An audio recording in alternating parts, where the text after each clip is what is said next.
Hi guys, welcome to Robinhood Diaries. Today, hope you're doing well as always. Of course, you know me.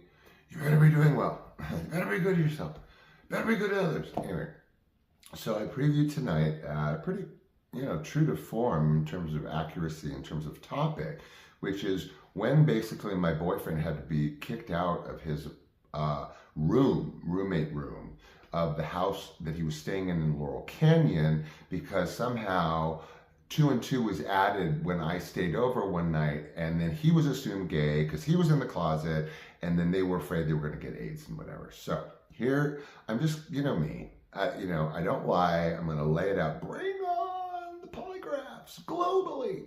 Not that I would be lying about any of this, but I'm pissed about it. That's for sure.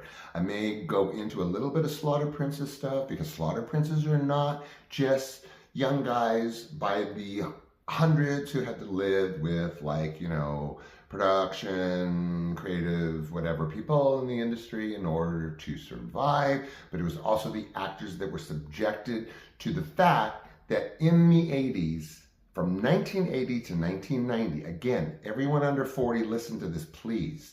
Every male that was gay or suspected of being gay from 1980 to 1990 was a total pariah. Half of that time, almost, they thought it was airborne. And they were treating my partners who passed with antibiotics to kill brain tumors, lesions caused by HIV-related complications. So, now that we've got the Slaughter Prince clarification out of the way, here's how it went down. I was in Neiman Marcus one day in Beverly Hills. I've talked about how cruising is not just like bushes and parks, but it's also like eye contact in very normal places, trading of information and going and having a date to whatever degree. So that happened in Neiman's. This nice Greek guy, whatever. He seemed like, okay for the week. Not week.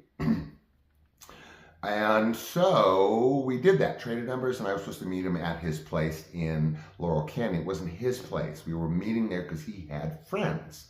Not my future boyfriend, but the two that he was living with were this dude's friends.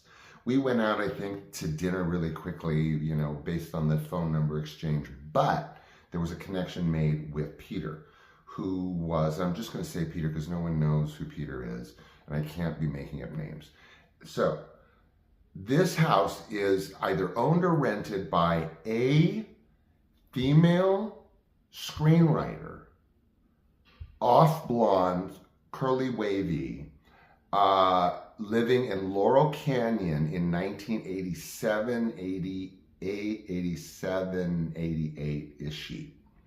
With her, I think it was her boyfriend or whatever, was a film director.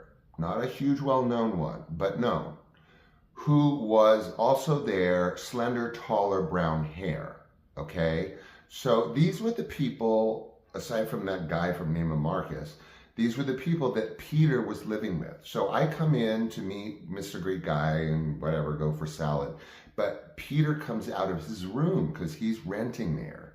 And immediately there's that kismet, right? Now, I have mentioned before in these shows that I had 4, you know how you consider the loves of your life, that you were like in love with people or loved other people in relationships, but there were like certain loves of your life. Okay, well, I've mentioned that there were 4 in my life, in previous shows touched on that. There were 4. One was 10th grade, that's chapter 8. I can't talk about it unless you want the book. For free of cost, still available. And the second one was this person, Peter. The third was Tim, my partner, who passed in my arms of HIV. We've all heard that story. And the fourth was my husband. So we're talking about Peter, second really love of my life, right? Okay.